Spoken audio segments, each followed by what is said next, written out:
This is day 4 in Chofetz Chaim, the Daily Companion, and we will continue. Satan's Strategies, that's the title of it.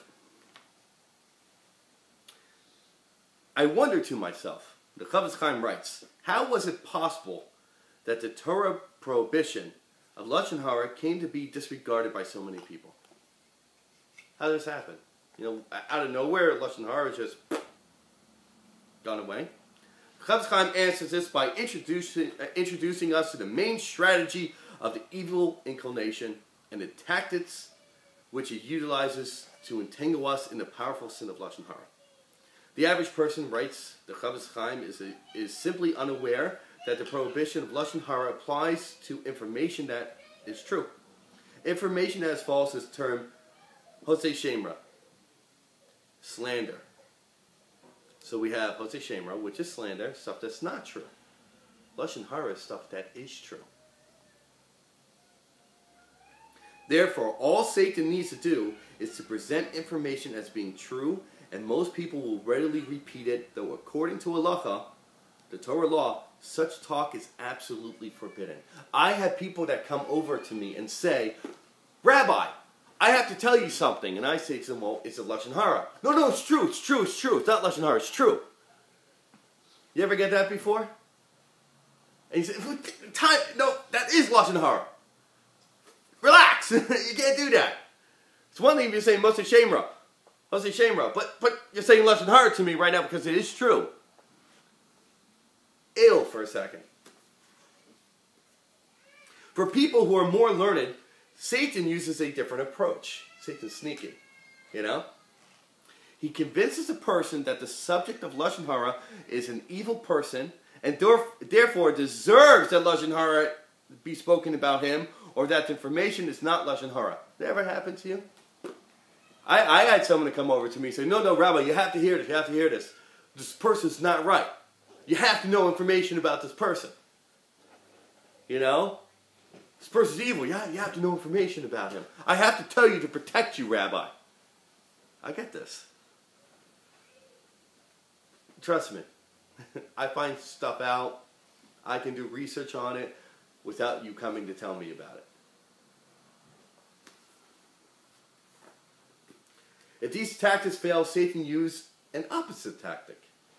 Uh-oh. He causes the person to worry that every word he speaks might be Lashon Hara, even when it's not. Satan makes it appear that the only choice one has is not to speak at all. Since most people are involved in conversation numerous times a day, the only solution seems to be ignore the laws of Lashon Hara, for they are impossible to keep. Satan really is quite clever. So we don't speak at all. We're always worried. We get anxiety. We have to take different medications to just bring down our anxiety because we're afraid that we're going to say Lashon Hara. We can go over a normal conversation. Our wife speaks to us. Honey, did you take out the garbage? And that's it. We won't speak. We won't be afraid to write notes because it might be Lashon Hara. Yes? Is that Lashon Hara? You don't understand. People get in the mind frame. And we look at it as something that's silly. But I've seen it.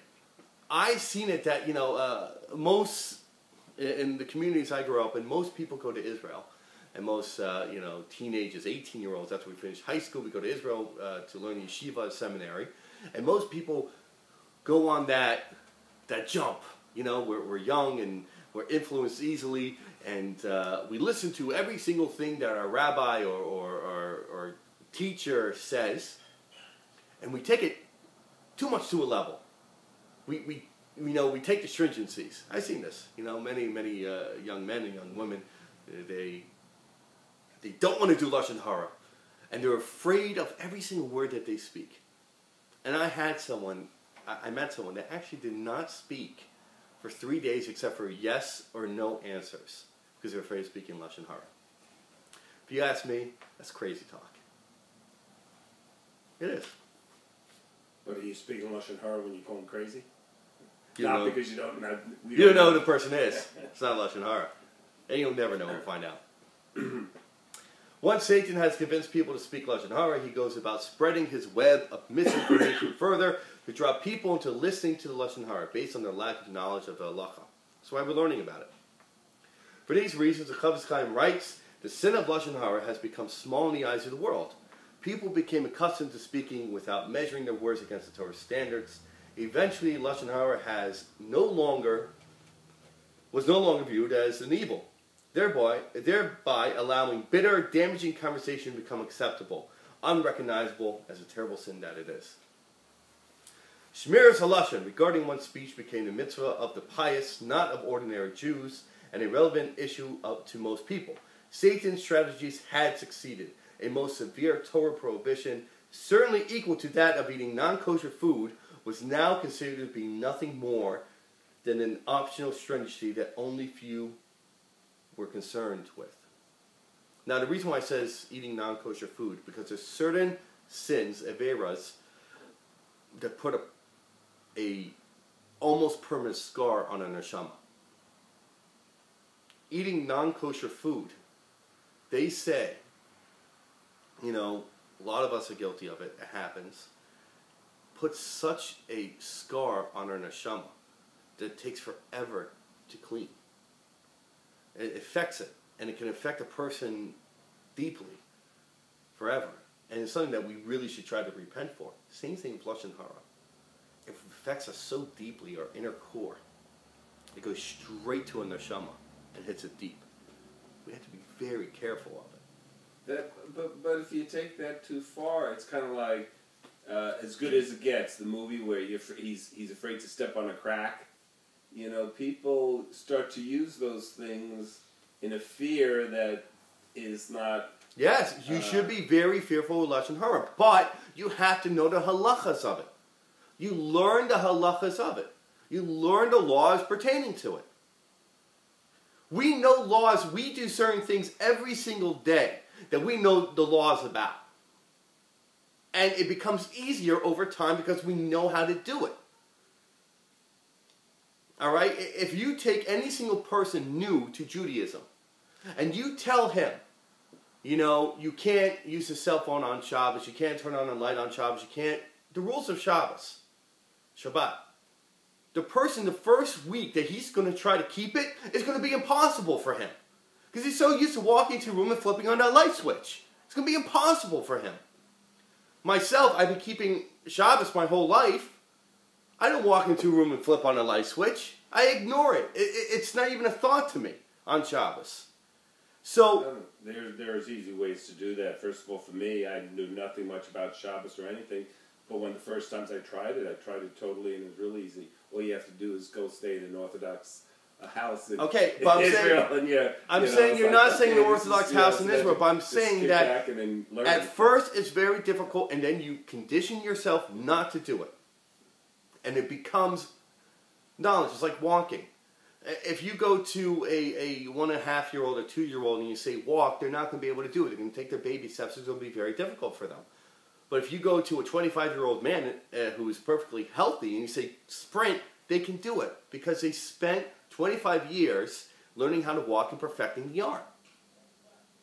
That's the same thing. Well, to take to the other extreme, if you're a doctor saving in a town, the best doctor there is, and you're saving 10 people's lives a day, and then you decide to become kosher, so you're spending all your time trying to learn how to be kosher, and then 10 people a day start dying. You're spending it learning how to be... okay, we're going to continue. Okay. Thank you. But that's an I just thought that it's a great question, but we're digressing. Okay. Shmiras halashon, guarding one's speech, became the mitzvah. Oh, we did that. All of Satan's strategies, writes the Chofetz Chaim, were based on his ability to spread misinformation. This was possible because the correct information was generally inaccessible.